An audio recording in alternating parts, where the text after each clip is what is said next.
Look at this $100 bill. Most people see a dinner for two, a tank of gas, maybe a new pair of shoes. But if you're broke, you see something far more dangerous, and you tell yourself the biggest lie in personal finance. This isn't enough to start investing. So you spend it. But here's the truth nobody tells you. That feeling, that absolute certainty that small money cannot change your life, is not logic. It is a trap. And it is the precise trap keeping you broke. Today, I'm going to show you the avalanche effect.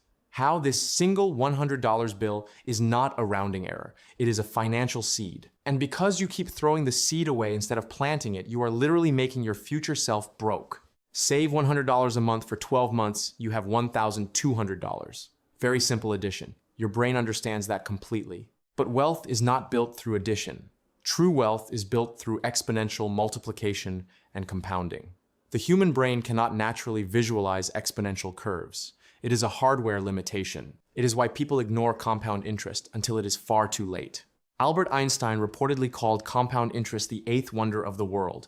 He who understands it earns it. He who doesn't pays it. Here is the brutal translation of that quote. Right now, compound interest is either working for you or someone else is running it against you through credit card debt, car loans, and buy now, pay later schemes. There is no neutral position. You are on one side or the other. To get on the right side, you have to understand three things. I call them the three money balls. Money ball number one, year one. Let's say you canceled 2 streaming services you never actually watched. You stopped the $7 daily Starbucks coffee. You found exactly $100 a month. You automate it directly into a broad market S&P 500 index fund. Historically, the market returns around 10% annually. Let's use a conservative 8% to keep this honest. After 12 months, you've invested $1,200. Your account shows roughly $1,250, $50 in interest. This is the exact moment 90% of people quit. They look at that $50 and say, I sacrificed for an entire year just to afford a cheap dinner. This is a scam. They pull the money out and buy a television. In doing so, they make the single most expensive financial decision of their entire life.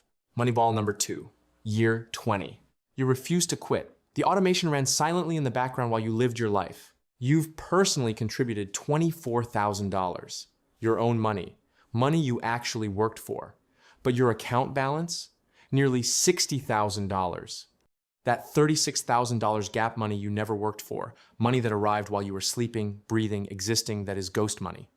It is the most powerful concept in personal finance, and almost nobody talks about it. At year 20, something critical has shifted. The ghost money is now officially bigger than the amount you are putting in. The interest has overtaken the principal. The avalanche has left the top of the mountain. Moneyball number 3, year 40. Total contributions over your entire career, $48,000, just $100 a month. Account balance, over $350,000. $350,000, built from a monthly amount you currently spend on things you cannot remember buying a week later. The ball is massive because the ghost money has been compounding on top of itself for decades.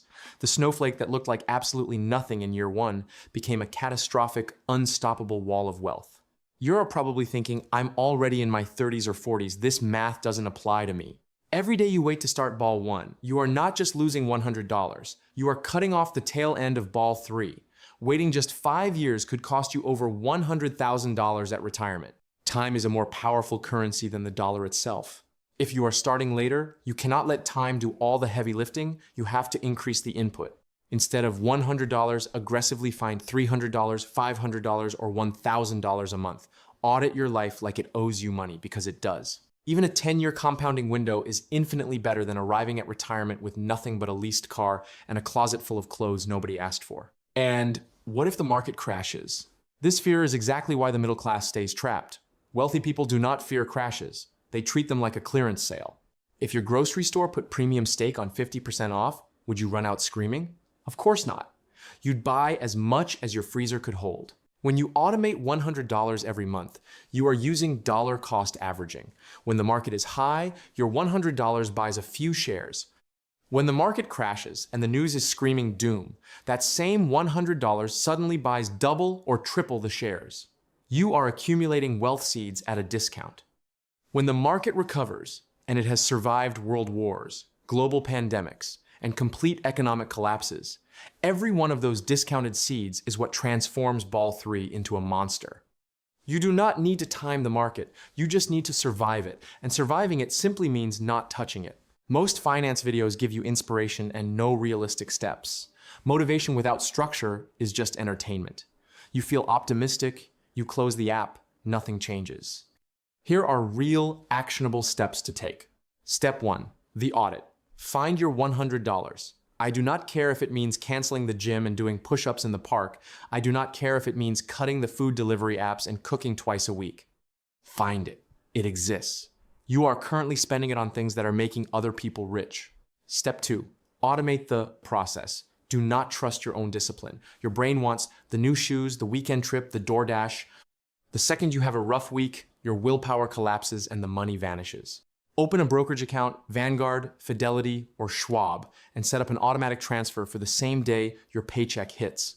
If the money never lands in your checking account, you never miss it. You cannot spend what you never see. Step 3. Buy the world. Do not try to pick the next winning stock. Do not try to outsmart Wall Street. Put your money into a low-cost broad market index fund, VOO or VTI. You are not gambling on one company. You are betting on the long-term, relentless, upward trajectory of human innovation. That is the closest thing to a guaranteed bet that exists in finance. That $100 bill in your pocket right now is a choice. It is either a fleeting moment of pleasure today, a meal, a mood, a memory you will not have next week, or it is the first brick in the fortress you are building for the rest of your life. The money is already leaving your hands. Every single month, it goes somewhere. The only question is whether it goes to work for you or whether it goes to work for someone else. You are already paying. The only choice is who gets paid. Stop being a consumer. Start being an owner. What is the one expense you are cutting today to start build your financial retirement plan?